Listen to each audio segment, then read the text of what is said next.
Chapter 5. Calling Dr. Fargo. In later years, Henry couldn't remember who screamed first. All he could recall was that both he and Mrs. Kimball Farber were yelling their heads off, and that Nurse Molly Farthing was as cool as a cantaloupe. "Calm down now, both of you," she said. "Mrs. Kimball Farber, you go and call Mrs. Green on the telephone. Tell her we're taking Henry to the city hospital." Mrs. Kimball Farber didn't move. She just stood there with her mouth open, staring at Henry. "You scoot now," insisted Nurse Farthing in a stern tone. "Swoosh! Off with you." "And you, Henry Green," she said as Mrs. Kimball Farber left the room, "are coming with me. Let us go." Quietly, calmly. She took his hand, and once again Henry noticed that it felt good and somehow made him feel better. He kept holding her cool hand as they left the school.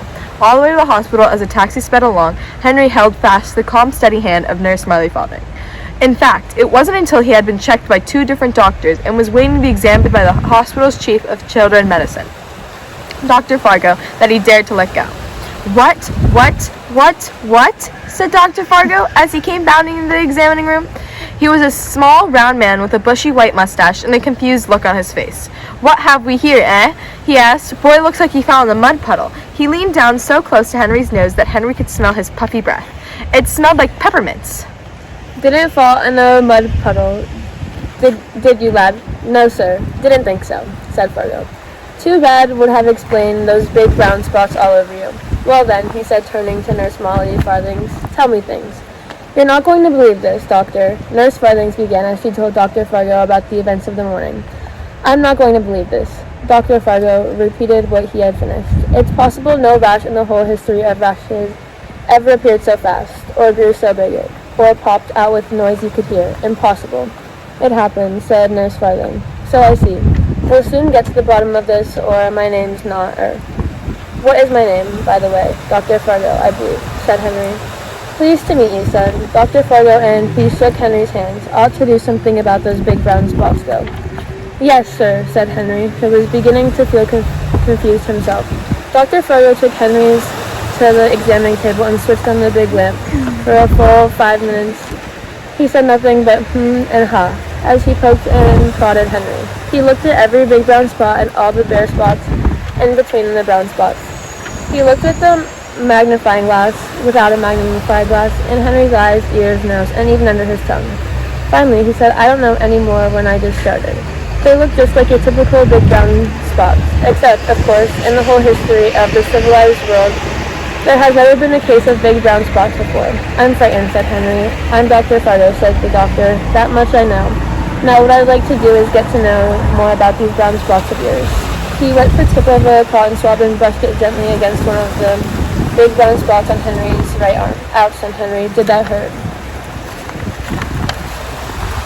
"No. Then why did you say ouch?" "Because," said Henry, "I thought it was going to hurt." "I see," said Dr. Fargo, shaking his head.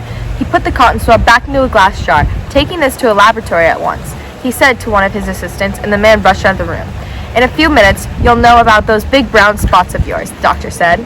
Hands behind his back, he began to pace the room. Suddenly he stopped, his nose in the air. "Who has been eating a candy bar in my office?" he demanded. No one answered.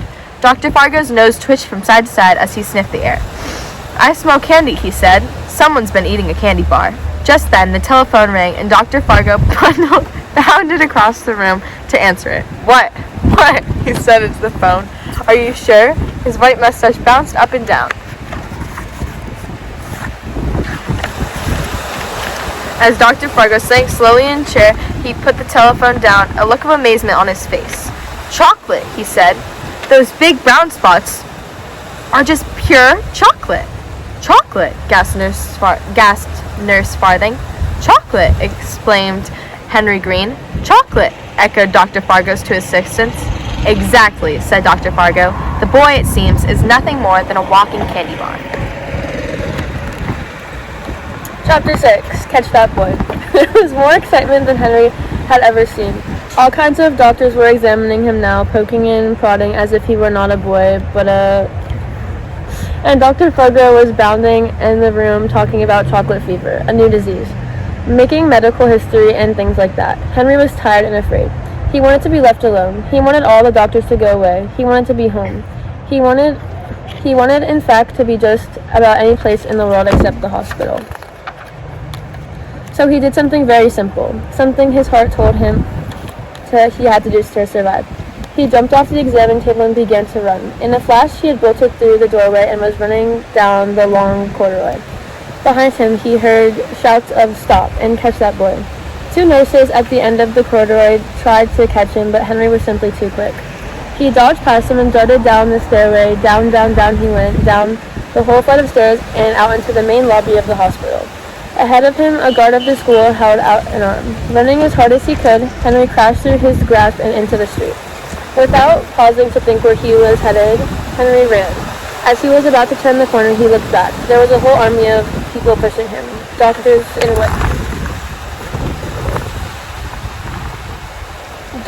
white coats, nurses, guards, blowing whistles, policemen waving their arms. And behind them, he could see Dr. Fargo. Henry didn't want to see it anymore. "Legs," he said. "Don't fail me now." And with that, he turned the corner and took off down the street. He ran until he had no breath left. And then he ran some more. His legs flashing in the afternoon sun, Henry darted down one street and up another. He had no idea where he was. He had no idea of where he was going, but he still kept running. People stared at him as he whizzed by. A few even raised their hands as if they were going to stop him and say something. But Henry kept right on running. After a long while, he couldn't see or hear any of the people running after him. "I must be far ahead of them by now," Henry thought. But suddenly, up ahead of the corner, a police car flashed with its siren screaming. "They must be after me," he thought with the alarm. I've wanted man." Shook it hard. Henry pushed himself to run fast. His lungs hurt, his eyes hurt, even his hair began to hurt. But Henry kept running. At least he could run no more. He was finished. Done. He had to rest, and to rest he had to hide.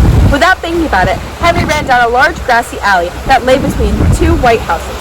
At the end of the alley was a large garage with one door partly open. Henry sneaked in and looked around. There was an automobile parked inside, but not a person in sight. With his last bit of strength, he flopped down on the floor beside an automobile. "A fine mess you're in now," he thought. "You've run away from a hospital, the police are after you, your mother must be scared to death with worry, and you have a disease no one has ever heard of before." The more he thought about his predicament, the sadder Henry became. A lump rose in his throat, a tear ran down his cheek, a sob escaped from his lips, and he was crying, sobbing out loud, really, really crying. He cried for a few moments because he was so sad. He cried some moments because he was lost, and then he cried for a long, long time because everything had become so hopeless. At last, when he could cry no more, Henry dried his eyes and tried to think out his situation. He would not go back to Dr. Fargo, and the hospital of that he was certain. Nothing on Earth or any other planet could make him do that. But what if he went home? What would his mother and father do? They would take him back to Dr. Fargo in the hospital. They would just have to. "Never," Henry said out loud. "Never, never, never." In the dim lights of the garage, Henry looked at the big brown spots on his arm and began to hate them. "Stupid spots," he thought. "Why did you have to happen to me?" Feeling angry, he stood up and began to pace the half-empty garage. "I can't go home," he thought, "and I won't go back to the hospital. All right then, I'm on my own. Somewhere there must be a place for me. A place to go until these brown big spots disappear.